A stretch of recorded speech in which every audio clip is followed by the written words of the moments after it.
Diyos. Sa katahimikan ng gabi, kapag ang mundo'y tahimik at payapa, nararamdaman ko ang inyong presensya, Diyos. Isang bulong sa katahimikan ng isang liwanag sa dilim. Ikaw ang lumikha ng lahat ng bagay, ang mga bituin, ang buwan, ang walang katapusang kalangitan. Sa iyong mga kamay, nagpapahinga ang universo sa iyong pag-ibig. Natagpuan namin ang aming kapayapaan.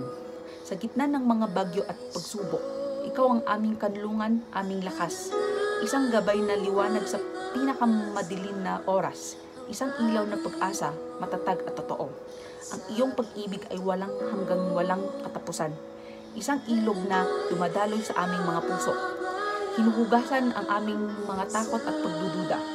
Pinupuno kami ng biyaya at awa sa mga sandali ng kagalakan at kalungkutan. Ikaw ay naroon, palaging nandyan. Isang konstante sa aming nagbabagong buhay.